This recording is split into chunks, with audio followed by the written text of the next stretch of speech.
Excuse me, I want to pick up where I left off. I know that I was standing on my head to do that. I did not recognize that. Someone told me that. Thank you for letting me know. But let's continue on to look at survivor or abider. There was a popular TV show a number of years ago that was entitled Survivor. And it was all about a person making it on their own wits, their own power, using their own resources and ability. And I thought, my, what a picture of the Christian life. Because too often I've tried and you have tried to live the Christian life in our own resources, in our own wits, in our own power.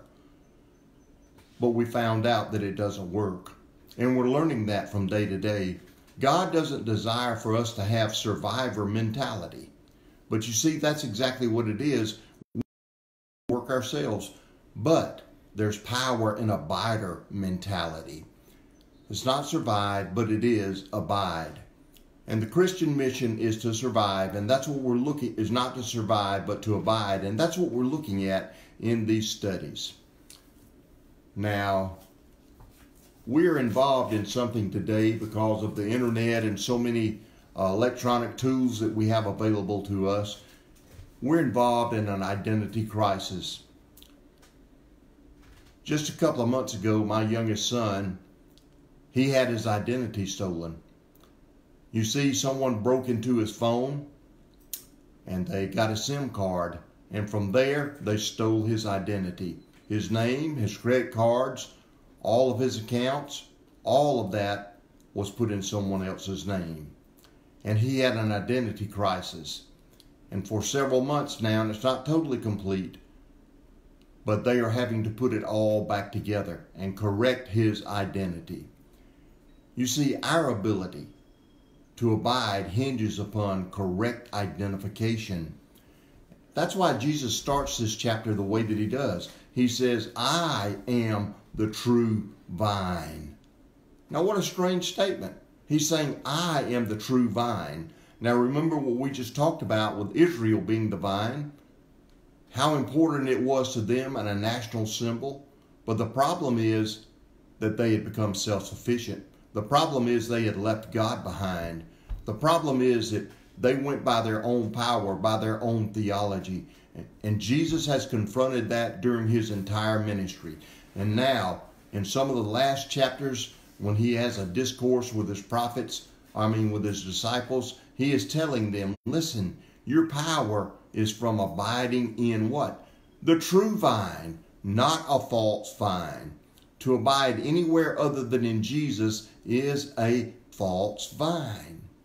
And so the first thing we have to do in order to begin to understand abiding is we have to correctly identify who the vine is. Too often we think we're the vine, that we're supplying all of our strength, all of our sap. No. It comes from the vine or the trunk. He is the trunk, we are the branches. And a branch cannot supply its own. It must be its own strength. It must be connected to the vine. Now, let's look at what Jesus said here when he said, I am the true vine. What does that mean? True is not used in the sense of opposing the false. That's not what this word means. Rather, it means enduring or that which is eternal.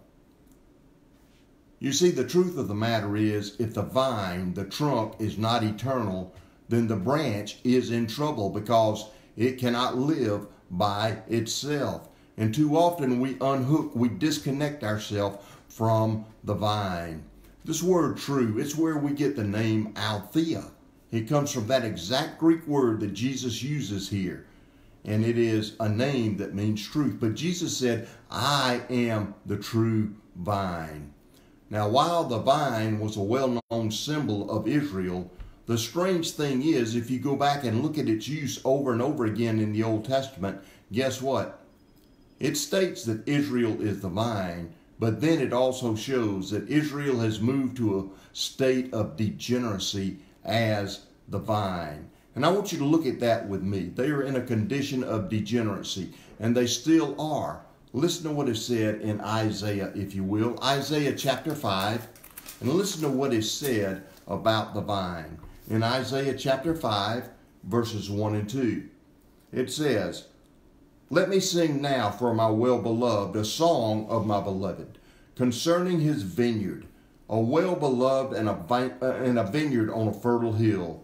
He dug all around it, removed its stones, and planted it with the choicest vine. And he built a tower in the middle of it, and also hewed out a wine vat in it. Then he expected it to produce good grapes, but it only produced worthless ones." Verse 4. "And what more was there for me to do for my vineyard that I have not done in it? Why, when I expected it to produce good grapes, did it produce worthless ones?" Verse 7. "For the vineyard of the Lord of hosts is the house of Israel, and the men of Judah his delightful plant. Thus he looked for justice, but behold, bloodshed, for righteousness, but behold, a cry of distress." You see, he planted a vineyard, he planted a vine, Israel, as he brought them out of Egypt, and he put them in a land, the land of Canaan, rich, fertile. He planted them, he took care of them, he watered them, expecting them to produce fruit. But what kind of fruit did they produce? It became a degenerate vine, and it produced rotten fruit. We'll look at that further. But look with me in Jeremiah. It also speaks about Israel being a degenerate vine. There in chapter 2, verse 20, God said, "For long ago I broke your yoke and tore off your bonds, but you said, I will not serve. For on every high hill and under every green tree you have lain down as a harlot. Yet I planted you," verse 21 says, "a choice vine, a completely faithful seed. How then have you turned yourself before me into the degenerate shoots of a foreign vine?" And God is saying, Israel has become something that I never intended, because I did not create them and make them out of nothing and plant them in the land of milk and honey for them to become degenerate. Also, if you will, look in Isaiah 5:5 once again. Isaiah chapter 5, verse 5. "And judgment is pronounced." Now, Jesus speaks about this further in a parable in the New Testament. "But now let me tell you what I am going to do to my vineyard. I will remove its hedge, and it will be consumed. I will break down its wall, and it will become trampled ground. I will lay it waste," verse 6 says. "It will not be pruned or hoed, but briars and thorns will come up. I will also charge the clouds to rain no rain upon it." Why? Because the vineyard of the Lord of hosts is the house of Israel, and the men his delightful plant. He's looking for justice, but behold, bloodshed. And Jesus tells us out of the Old Testament exactly what God does when we become an unfruitful, degenerate vine. Now, if we look anywhere else, as I've said before, Jesus is the true vine. And if we're connected anywhere else, and usually we're connected to ourselves, then guess what? We do not produce the fruit that he desires. And what is it that he did to the land of Israel? He removed them from the land. He removed them from the land, and the land became desolate. And God has not changed. He's still the same. Now, Israel is a failed vine, a false vine. They're not abiding in God. They're not trusting him. Look at what Amos had to say. In Amos chapter 5, verse 24, "This is the fruit that God is looking for, but let justice," in Amos 5, verse 24, "let justice roll down like waters, and righteousness like an ever-flowing stream." My. You see, everyone not connected to the vine will yield false fruit. Now, as that's true not just for people who are lost, but it's true for us as believers. We must stay connected, and we must identify who Jesus is, because he is the one that we have to stay connected to. And the Bible very simply says, Jesus said, "I am the true vine." What a word. In fact, look at what he says again there in John's Gospel. And look at the way that he said it. You see, if we had a Greek Bible before us, we would see that he says, I, myself. And what he is saying is very emphatic, and he is emphasizing it. So there'll be no mistake that his identity will be correct and that our identity will be correct, because he also states, I am the true vine, and ye are not. Ye are the branches. But the branch, to be true and to produce fruit that is pleasing to God, must be connected to the true vine. Again, this word true, it occurs 29 times in the New Testament. And 21 of these times are found in the Gospel of John.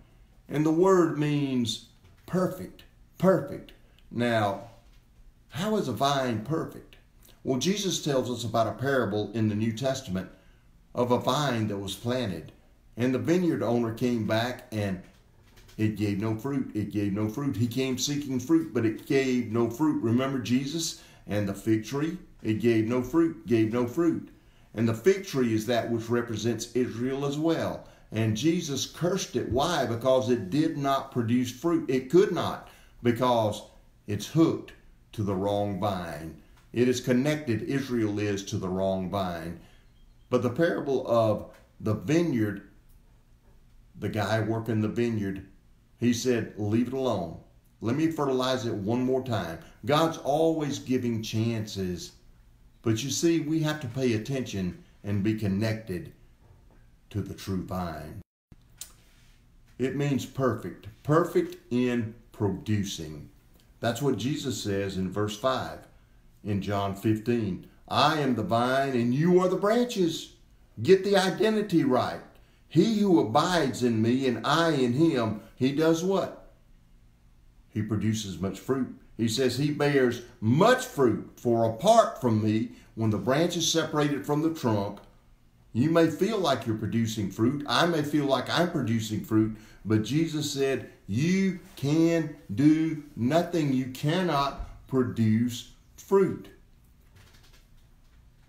And you see, the root of this word, truth, is truly, verily. That's the way it's translated so often in the King James. And it is translating exactly the word and the meaning of true here.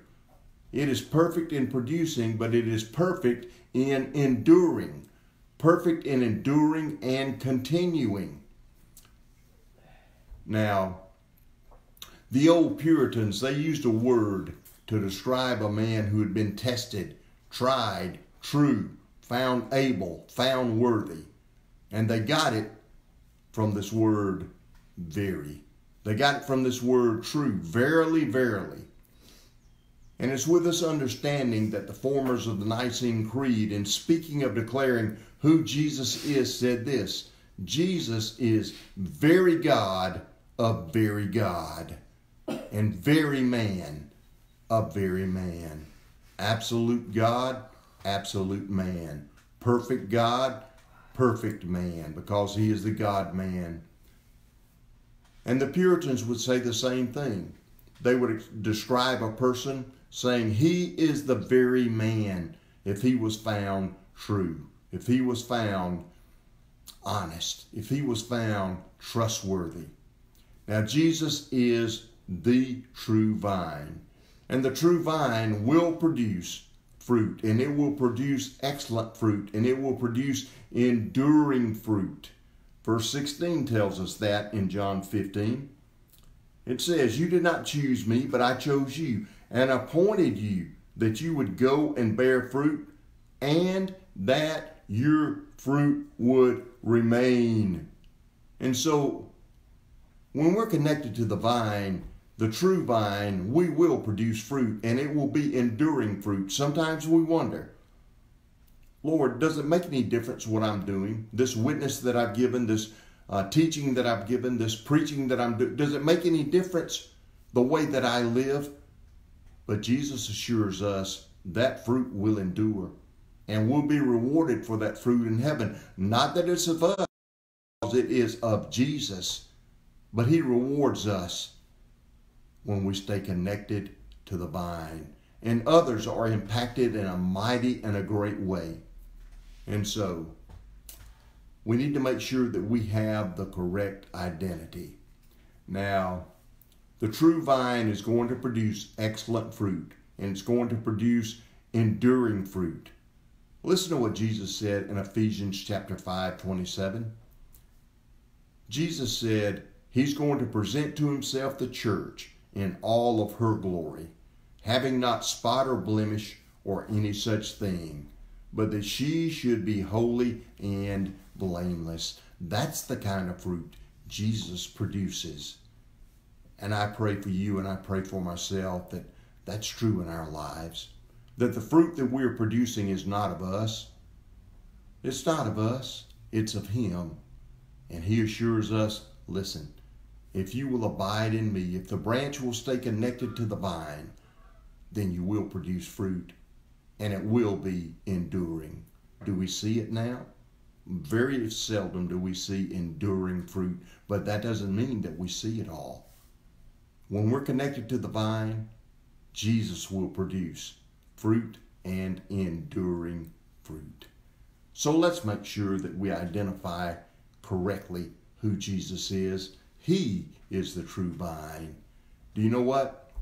That takes care of so much in our lives because it also identifies who we are not. We are not the vine. We are not the trunk. And we're going to be looking further in the future and understanding what you've already heard and what we know. But I hope that we get a deeper understanding and a deeper yielding. We will come to an understanding Jesus is the true vine, but we are the branches. May God bless you. Thank you for joining us for this study. Looking forward to Sunday, and I want to encourage you again, abide in him. We're going to talk about how to do that, how to strengthen our ability to abide in him. You see, he's telling us that is our condition. He has promised what he would do if the branch would abide in him. So stay with us during these studies, and let's allow Jesus to make us a fruitful vine for his glory. Thank you very much. Father, thank you for your word. Lord, it's lifeblood. God, it is just so powerful. And Lord, it exposes everything in our lives, but it also exposes the truth. And I pray, God, that we'll throw away everything except our connection to you. And God, it's not working for you. It's allowing you to work in us as we abide in you, the true vine. In your name, Jesus, amen.